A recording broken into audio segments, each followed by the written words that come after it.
Yeah.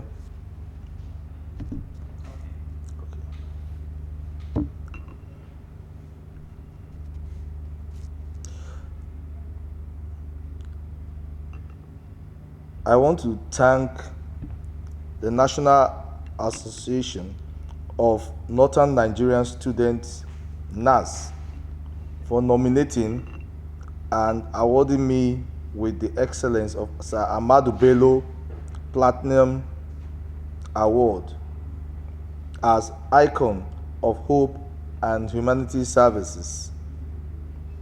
I appreciate. Before we leave this venue, I am duty bound to advise you, not only you, but other Nigerian youths, be it from the south, the north, the west, and the east. I'm also duty bound to advise African youths all over Africa. And my advice is this. My advice is simple. My advice is that you must seek knowledge. Seek knowledge. Knowledge is everything. Knowledge, they tell us, is power. Knowledge is the foundation of everything. Without knowledge, you cannot make it in life. Without knowledge, you don't even know where you're coming from, where you're going, and where you're going to be. Without knowledge, you can't make it. Now, having said that, I always want to tell every African that if you seek knowledge, you will be able to know your history. Because a man that does not know his history will not know his present and will not know his future. Now, you must cultivate the habit. Now that you are privileged to be of the internet age, to always research. When you go into the internet, you research, and you are able to come out with acceptable, positions. That you form your opinion and you work on it. You can also acquire knowledge by reading, which unfortunately most of our youths don't engage themselves in. They don't read anymore. Now, if you, with knowledge, you come to realize that you don't need to look down on your race. Most African youths, they hate themselves. Why? Because of lack of knowledge. They hate themselves. They hate their color. They hate their hair. They hate their nails. They hate the size and shape of their nose. They go about bleaching themselves. They go about putting up or wearing fake hairs, wigs, and even go as far as carrying out surgical operations to have pointed nose. I advise you, you must know who you are, no matter the circumstance. Don't lose your Africanness. Don't lose your identity. You are an African. Don't do away with your heritage. With knowledge, you'll be able to understand how we got to where we are in Africa today. Because right now,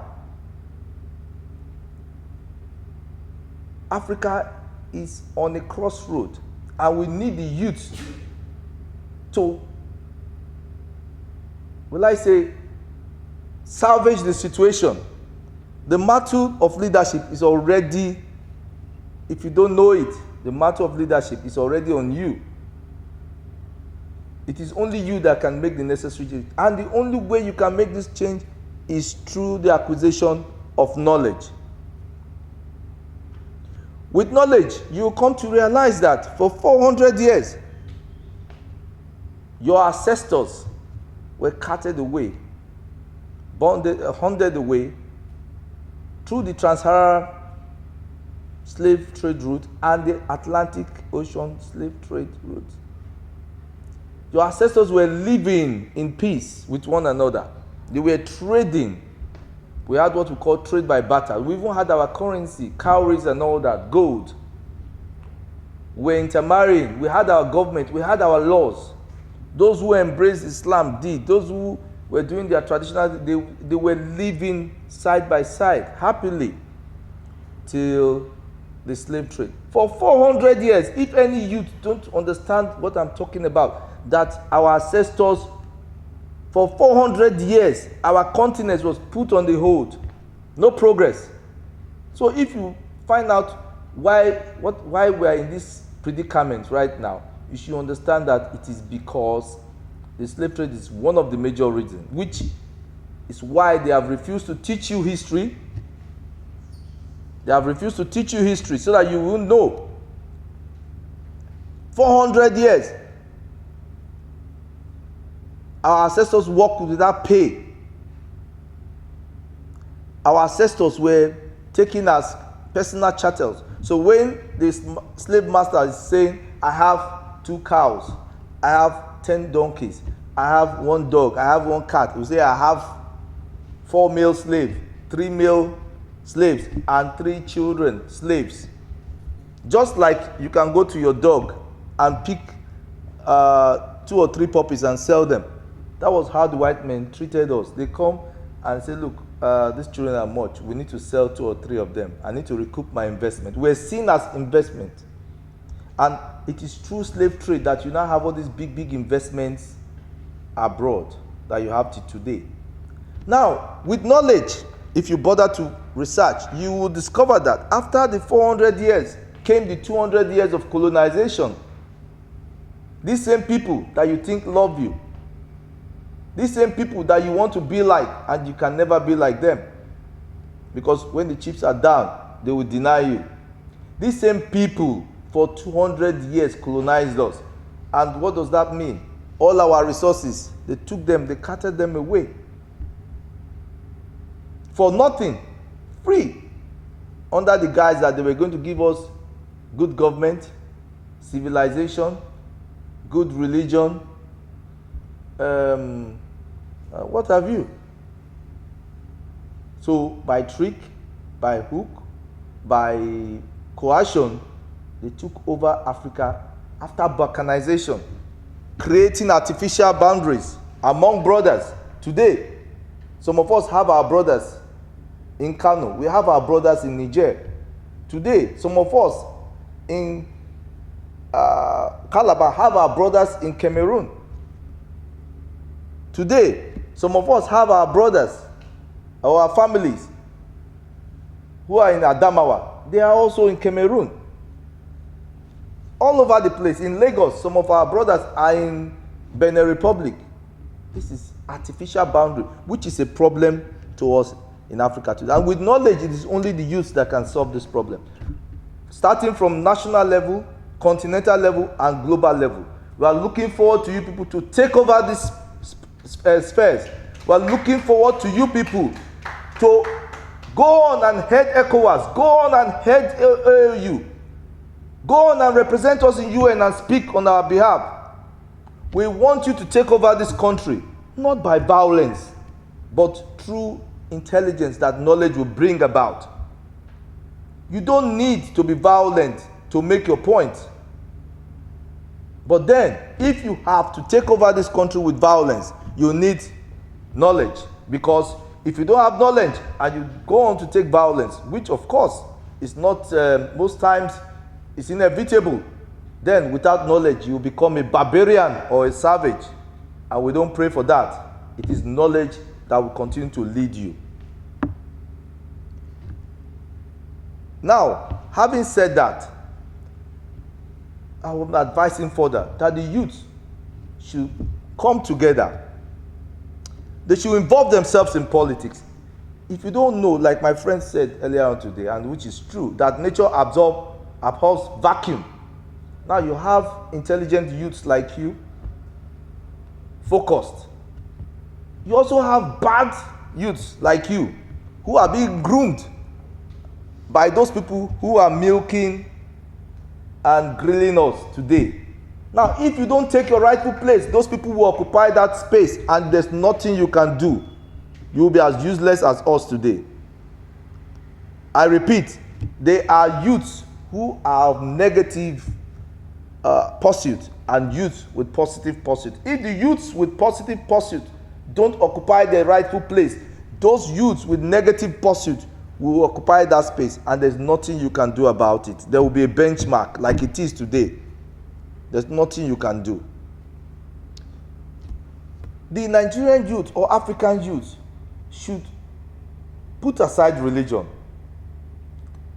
Don't see your religion as superior to anybody's religion. Put aside ethnicity or your ethnicity, wherever you come from. Don't say your ethnic group is better than any ethnic group. Pull your resources together, put yourself together, be ready to make sacrifices, to be ready to bear pains, be ready to make mistakes, because experience is the best teacher. If you make mistake, you stand up, dust yourself, you continue. You must not drop the ball. You must be focused. With knowledge, African youths will be able to emancipate themselves. With knowledge, you must stop celebrating the people who are destroying your destiny and have mortgaged the future of not only you, but of your children. You must stop praising them. You must stop allowing them to use you as their pawns, their tools, and their, what would I say? Use you as their puppets, their tools and means of achieving their negative pursuit of continuing to keep a corrupt and a divided Nigeria. I want to end this by saying that in Nigeria today, that there is no,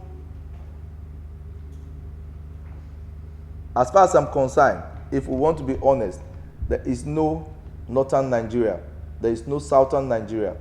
There ought to be one Nigeria. People have said in the past that Nigeria is a mistake. Some people say Nigeria is just a geographical contraption or expression. But I don't see it as either of those. I see Nigeria as a blessing. And when I say that, people say, why? Why are you saying that? Now, the fact that the British brought us together because of their selfish interests to make profits, and they achieved it. Now they have gone, they've left us. Why are we crying? If we come back and sit down and look at what Britain have done for Nigeria, it is a blessing. If you don't understand, I will explain briefly. There is blessing, or there is advantage in number, diversity of our ethnic groups put together, culture and all that. There is also, we have a large market already. And I can tell you that these same people who you look upon as being your helper, they don't want Africa or Nigeria to be stable for 1 minute. If Nigeria is stable for 1 minute, Europe will go hungry. So, having said that the British put us together and left, what is the problem? Why are we not moving? It's because we have refused to take advantage of the situation. What do I mean that we have failed to take advantage of the situation? Is this. Go to the north. The north is, there's no poor region in this country. The north is absolutely rich. Even if not richer than the south, but people don't understand. How is Kenya surviving today? Is it not through tourism? It's through tourism. How is South Africa surviving today? Is it not through tourism?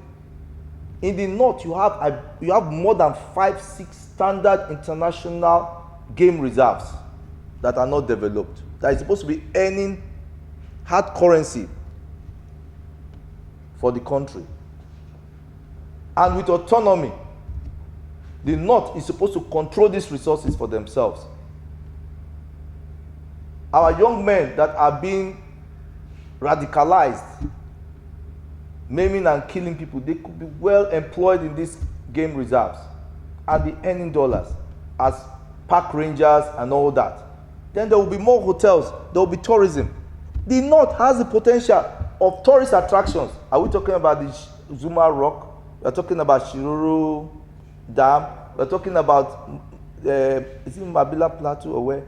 We're talking about there's one fantastic place in Mobi that if you are there, you think you are in Europe. Or are you talking about Jos? If these resources are harnessed, I am telling you, there will be nobody begging on the street. We need to harness it. Are you talking about agriculture? The north is blessed. The north can feed the whole of Africa. If there is stability, if there is security, the north can feed the whole Africa. I'm not kidding you. Is it Benue? Because I want to see the north as one. Benue, Adamawa, where again? Kwara or whatever. We don't need plenty states. We don't need this division of states. This division of states was causing problem for us today. We need big regions where they can manage their resources. Why are our leaders, why are our fathers today, why are they afraid? They are afraid for nothing. They are lazy. Sorry to say, my generation and the one before me, they are lazy. And they are dancing to the dictates and tune of the white man. I have not talked about the solid resources in the north. I have not talked about it. The north has gold. The north has tin. Name all rocks and everything, granite and all that, for cement and all that. What does the south have? Let's even take it. What does the south have? Oil. Although they are blessed too. They have the coastal region. They have tourist attraction. They have oil. They also are blessed agricultural wise. They can also go for tourism. But then I've mentioned a lot that can put food on the table of everybody in the north. Now, are you saying the British are foolish? Now, the Southerners can move on vacation from the south to the north and see how the desert looks like. The Northerners can move from the north and go to rivers and Calabar and Akwa Ibom and see how the coastal region is. That is what you call internal tourism, to make money. I would prefer to have my vacation in Sokoto or in Adamawa than US. You will ask me why. What do we go and do in US? When you go to US, you just sit down in your house. So you're not doing anything. No. Nobody talks to you. You sit down. Then at the end, you leave your hotel room and start going to shopping mall and start walking everywhere. That's what they do. There's nothing fantastic about US or Britain. Start walking up and down. But in Adamawa, I can climb the hills.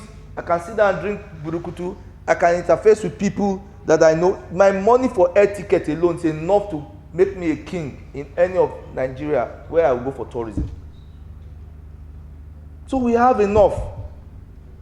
So as youths, it is up to you to take part in politics. You must eat, you must drink, you must sleep, you must dream politics. You must. And more importantly, you need to put yourself together. I have said one thing. If I ask out of every 10 youths, who knows what NYM is? They don't know. NYM, Nigerian Youth Movement. Please read and research. These are groups in the south. Even in the north, they had their own. In the middle belt, they had their own pressure groups. In Nigeria today, you don't have pressure groups at all. You don't. And pressure groups are supposed to be manned or organized by youth, cutting across religious background, cutting across ethnic backgrounds, They are powered by what? Ideology. Today, what do we have? There's no organization you have in this country today that will not be overshadowed by religion, or will not be overshadowed of where do I come from. For instance, the NSAS. It was one-sided. The North did not participate because it is not grounded. It came as a flash. So when there's no organization, what do you expect is confusion. So if it was organized, the Northern youth will not see it as a Southern youth issue. They will see it as our issue. Everybody will come up and fight and say, let Nigeria progress. But unfortunately, because there's no pressure group, there's no ideology pushing the youths, everybody's looking at religion, looking at where I come from. So to summarize all this, I want to thank you very much for this award, and I want to leave you with a parting word. That the parting was that don't ever allow anybody to tell you that Africa is poor. Africa is not poor. Africa is rich. We are not poor. The so-called developed countries are the ones that are poor and are the ones that needs our help. You want to ask me why? You come to my land and you take my gold. You take my gold. You take my sugar. You take my diamond.